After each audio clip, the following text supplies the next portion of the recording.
The stars above Earth had once looked peaceful, but tonight they burned like angry eyes watching the sleeping world. No one had expected war to come from the edge of the galaxy. It started with a single blast from a ship no one recognized. That's when the skies screamed and cities trembled. Damon stood in the middle of a broken street, smoke swirling around him.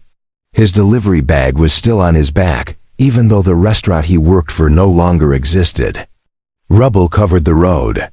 Fires burned in silence. Everything he knew had been destroyed in seconds. He had survived by hiding under a fallen shuttle, its metal frame shielding him from the worst of the blast. Now as he stepped out into the ruined world, his heart beat like a drum in his chest. All he had was a flashlight, a dead phone, and the memory of his sister's voice from their last call. "Stay safe," she had said. But safety no longer existed. Not on this Earth, not anymore. In the distance, strange lights floated above the ruins. They weren't drones. They weren't aircraft. They moved like living stars, dancing through the air. Damon stared at them, unsure if he should run or follow. Something deep in his chest told him to walk toward them. As he reached the collapsed edge of the city, he saw them creatures unlike anything he had ever imagined. Tall, graceful beings with glowing skin and armor that shimmered like liquid. Metal, their eyes were bright, as if carrying a storm inside. They were not here to destroy. They were searching for something. One of them stood apart. A girl. Her eyes were not wild like the others. They were calm, curious, locked onto Damon like she was trying to understand his soul. Her silver-white hair flowed down in braids, framing a face that looked both young and ancient. She didn't speak. She simply tilted her head and waited. Damon raised his hands slowly. He didn't know why. He wasn't a soldier. He wasn't brave. But in her presence, he felt something strange, a warmth that didn't come from fire. He took a single step forward, then another. One of the other aliens raised a glowing staff. Its energy crackled in the air. Damon froze. The girl moved between them, lifting her hand with grace and command. The energy faded. The other alien lowered his weapon without a word. She turned to Damon and spoke. Her voice was soft, but powerful. He couldn't understand the language, but he could feel the meaning in her tone. It wasn't a warning. It was a question. Why had he come forward? He pointed back toward the city, then placed a hand on his heart. His voice trembled as he spoke. "I don't want to fight," he said. "I just want to live. I just want peace." The girl stepped closer. She looked at his hand, then reached out and touched it. For a moment, their fingers met. A gentle light glowed where they touched. Something passed between them. A feeling. A spark. A connection. The other aliens watched, silent. The air felt heavier, like time had slowed. Damon didn't understand what was happening, but he knew it was important. This girl was not just another alien. She was something more. A leader. A protector. A soul that could feel the pain of another. In that single touch, something began. Something neither of them could explain. Not war. Not fear. But something that had never existed between their kinds before. Something that would change everything. Damon followed the alien girl as she walked through the broken city. Her footsteps were light, like she was floating just above the ground. Though she looked calm, her eyes kept scanning the ruins carefully. Damon stayed close but didn't speak. The buildings around them had collapsed into twisted steel and shattered glass. The wind blew dust into the air, making it hard to see. Damon covered his mouth with his sleeve and kept moving. Every few seconds he looked up at her face. She wasn't just beautiful. She looked like she had been made by stars. She stopped near the entrance of an old subway tunnel. Damon had walked past this place many times during his food deliveries. Now it looked like a mouth leading into the underworld. The alien girl turned to him and motioned with her hand. He understood she wanted him to go inside. The stairs creaked under their feet as they moved into the dark. Damon pulled out his flashlight. But before he turned it on, the girl raised her hand. A small glowing sphere floated out from her wrist, lighting the tunnel with soft blue light.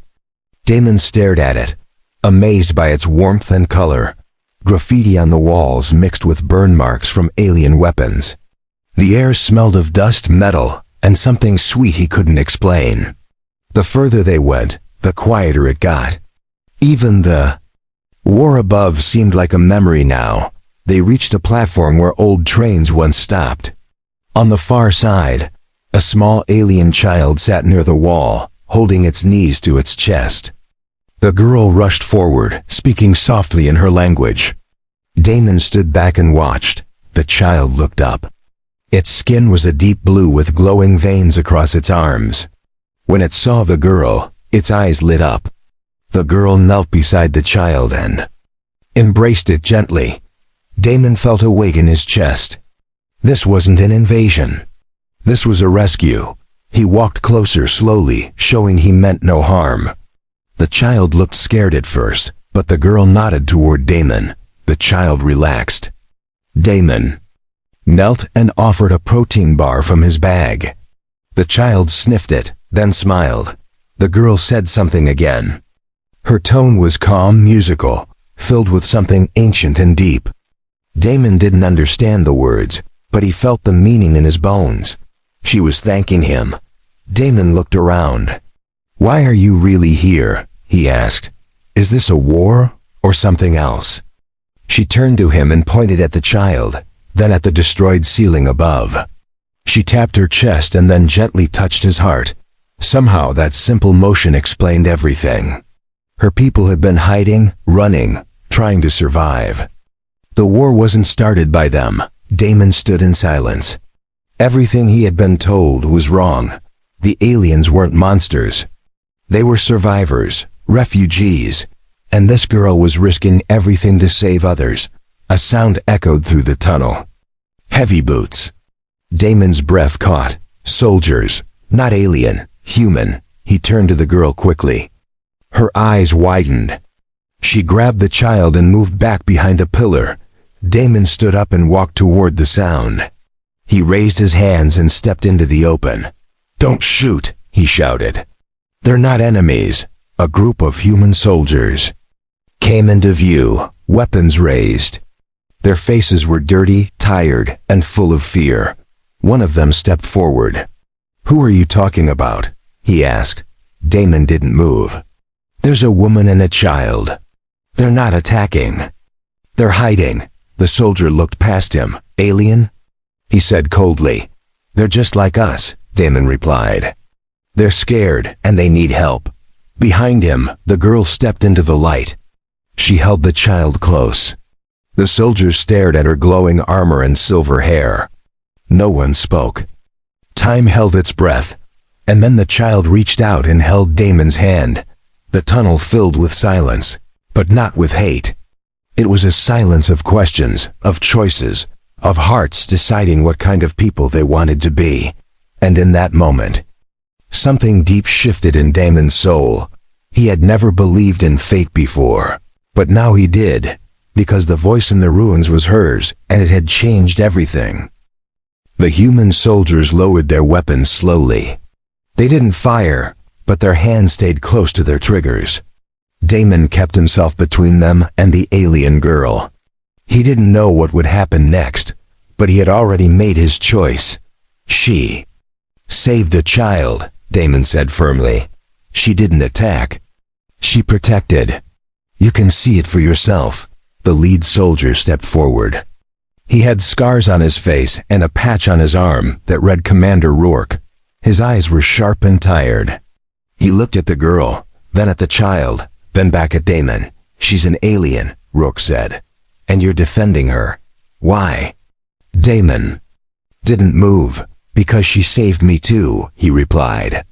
And if we can't tell the difference between a threat and someone trying to help, then we've already lost. The tunnel stayed quiet. The soldiers exchanged glances. No one expected someone like Damon, a delivery worker, not a fighter, to speak like that. But he did.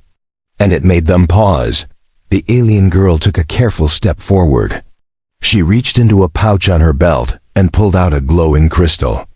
The light from it was soft, warm, and pulsing. She placed it on the ground and stepped back. Rourke stared at it. "What is that?" Damon looked at the crystal. "I don't know. But I don't think it's a weapon."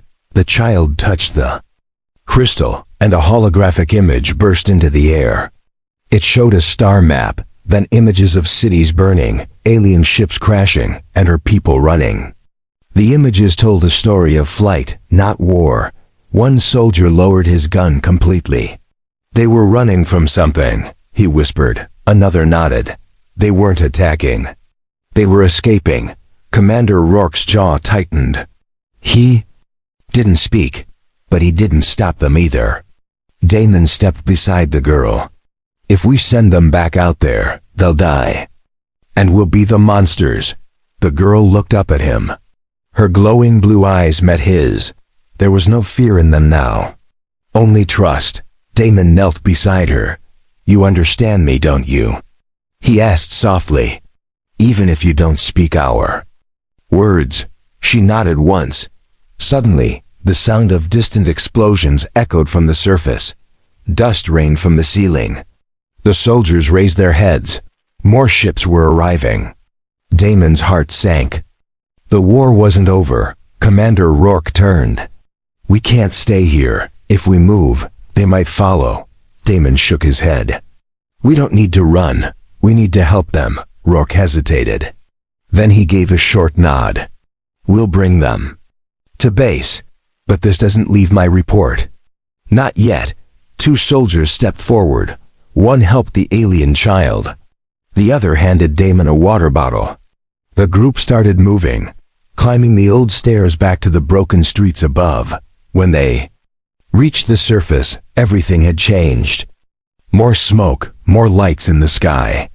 The war was spreading faster than anyone could contain.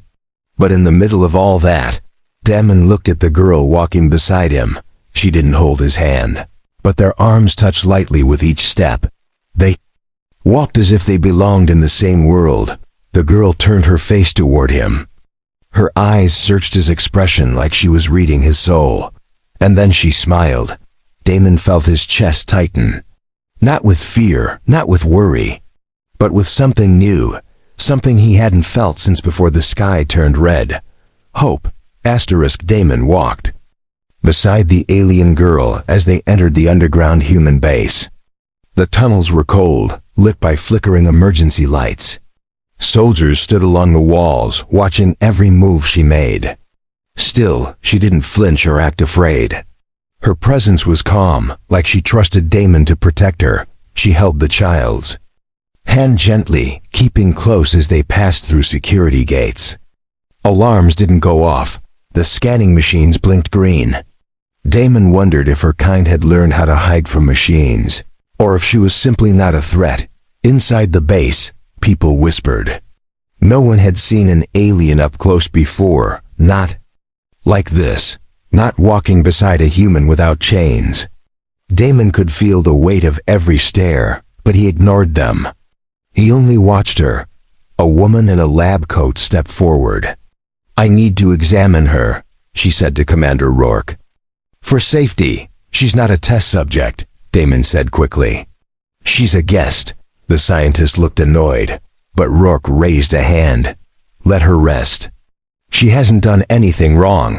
They were led to a quiet chamber with soft lights and cushions.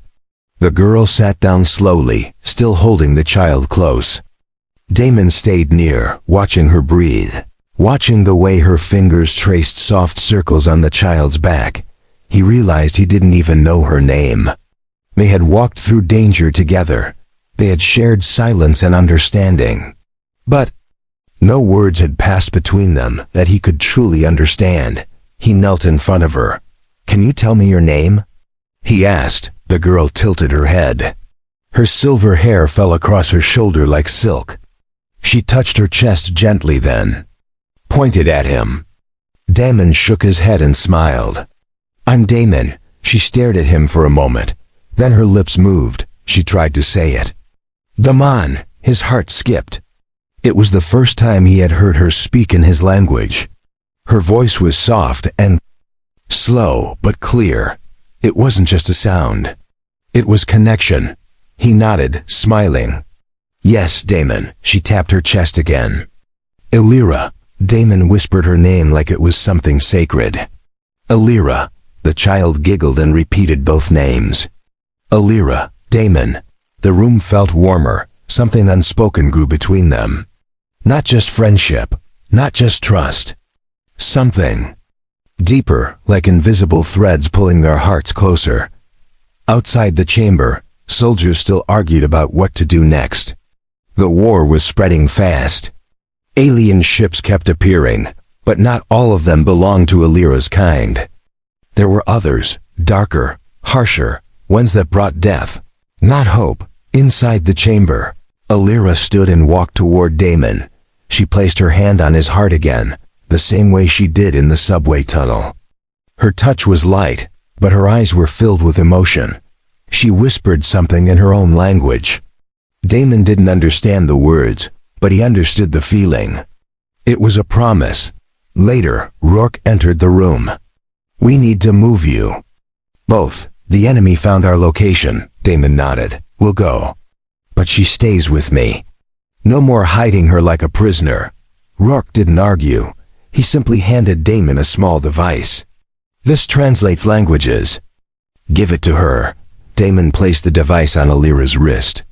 A soft hum filled the air. She blinked and then looked at him. "You protect, you care, you kind." He stared at her, stunned. The words were broken, but real. Her voice had shape. Now meaning, music, and when she said his name again, it didn't sound like just a name, it sounded like a beginning. The warning sirens wailed across the underground base. Red lights flashed on the walls.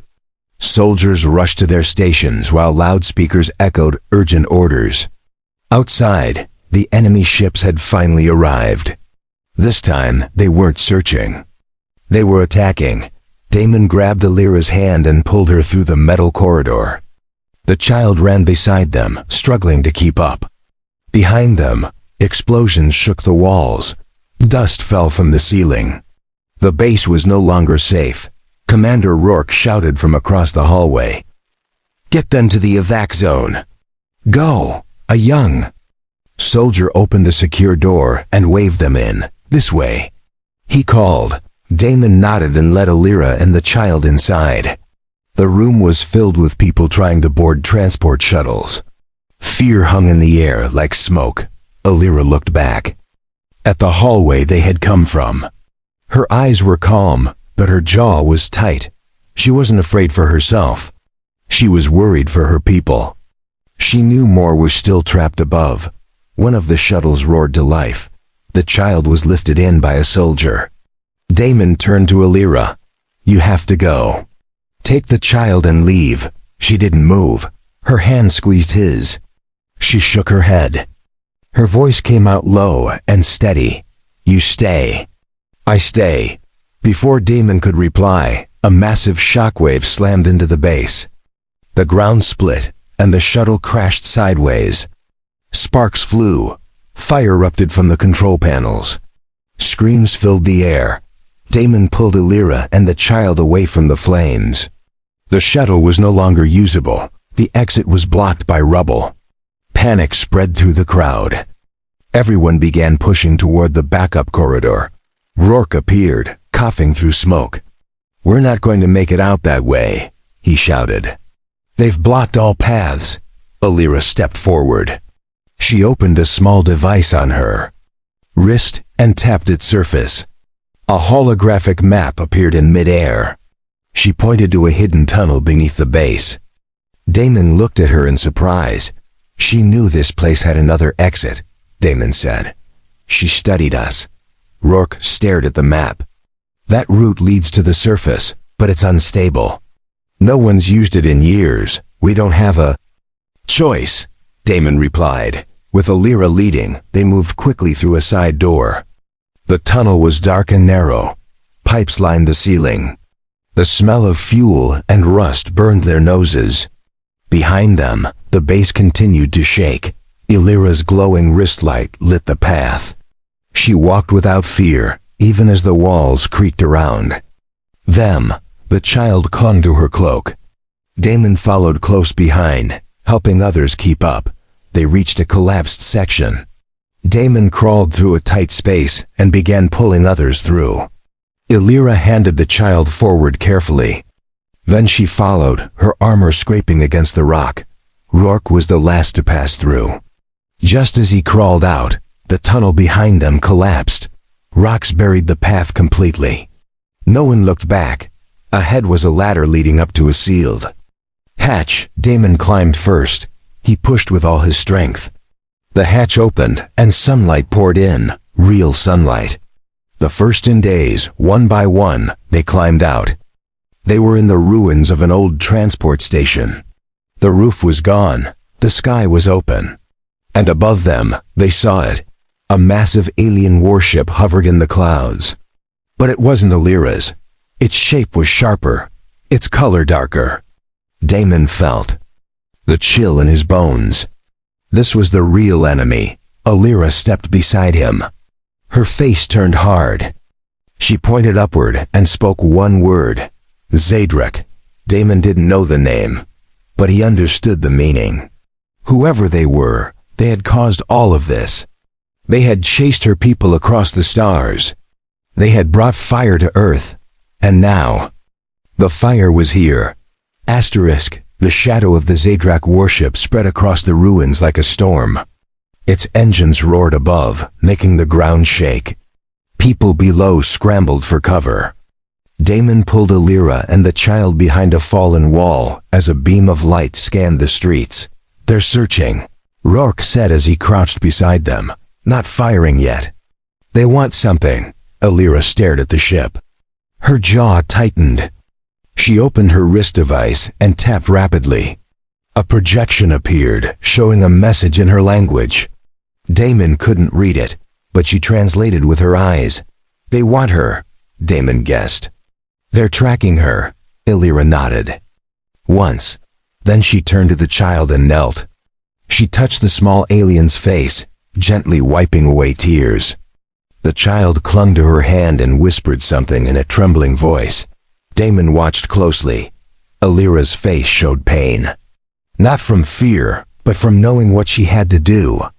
She stood and walked to the center of the ruins, into full view of the ship above. "No," Damon said, stepping forward.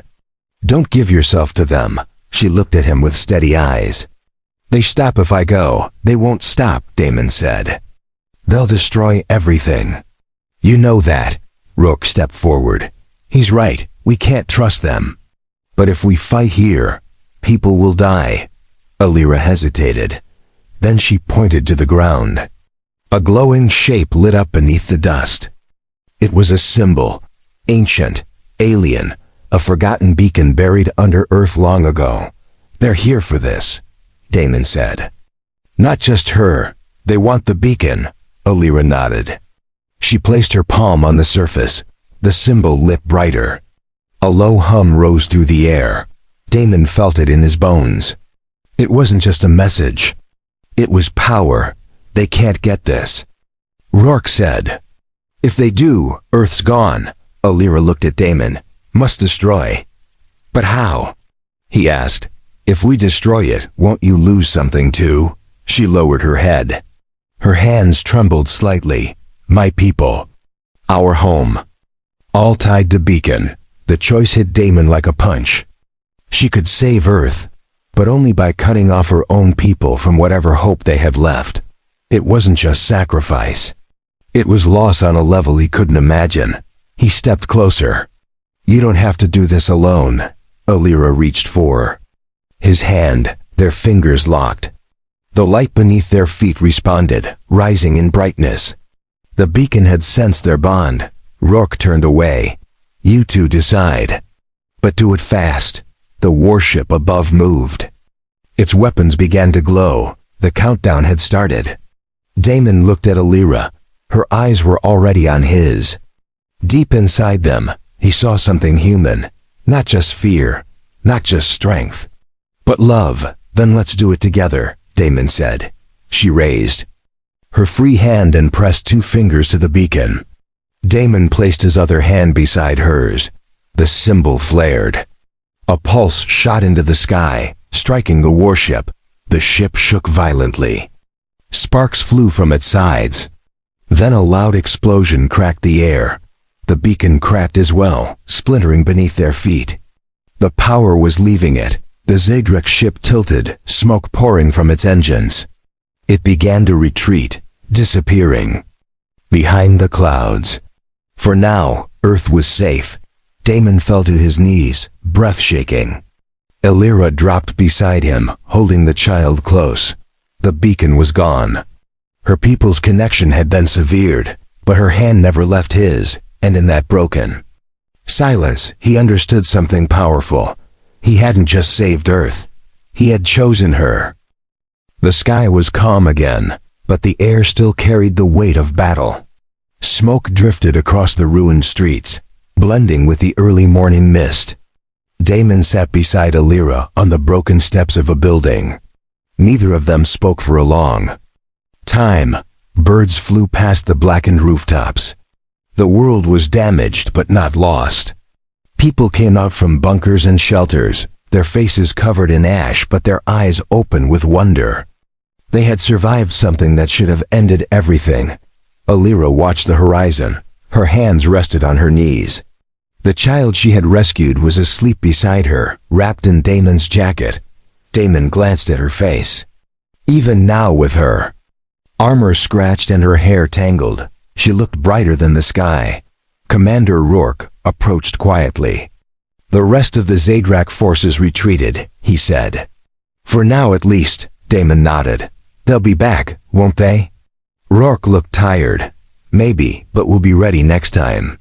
Thanks to her, Elira turned to him and gave a short, respectful bow. Though the gesture was small, it held deep meaning. She had earned the respect of humans not through power, but through sacrifice. A few hours later, Damon and Elira stood with a group of survivors around the shattered remains of the beacon. Some scientists were already taking readings. Others simply stared in silence, trying to understand what had just happened. Damon looked at Elira. "Will your people be able to contact you now?" She shook her head slowly. "No connection. Lost." He lowered his voice. "Does that mean they're gone?" Elira's eyes shimmered. "Maybe, maybe not. But I stay here."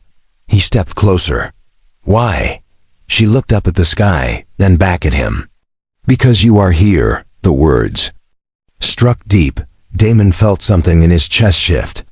It wasn't just relief. It wasn't just gratitude. It was something larger, something rooted in the stars and sealed by fire. Later that evening, under a clearer sky, Elira stood near a campfire surrounded by human children. They stared at her glowing skin, touched her silver hair, and asked endless questions.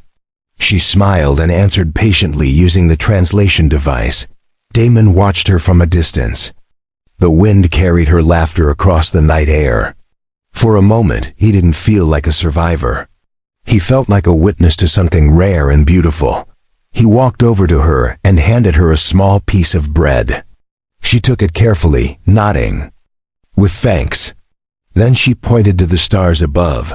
"Your sky different from mine," she said. Damon looked up. "But tonight, it belongs to both of us." They sat together beside the fire. Silence fell between them again, but this time it was soft, warm, and full of meaning. The child climbed into Elira's lap and curled up. Her arms wrapped around him gently. Damon leaned closer. "You could leave, right? You could find another way back." Elira looked at him, her eyes glowing in the firelight. "I don't want to." Damon smiled. "Why not?" Her hand reached for his. Their fingers laced together like they had done many times before. "Because here, I feel something I never felt before." "What's that?" Damon asked. She touched his cheek and whispered, "Home." And in that quiet moment beneath the stars, Damon knew he felt it too. Not just safety, not just peace, but love. The world was healing slowly. Buildings were still broken, and roads still cracked, but people had started to rebuild. The fear in their eyes had turned to hope. It was quiet now, not because the war was over forever, but because life had taken a breath. Damon stood at the edge of a hill overlooking what used to be a city square. He had helped clean it up, helped build shelters, and planted seeds where fire once burned. His hands were covered in dust and scars, but he didn't care. This was his home now, and he was ready to protect it. Behind him, Alira approached with the child. Her steps were soft, her movements calm.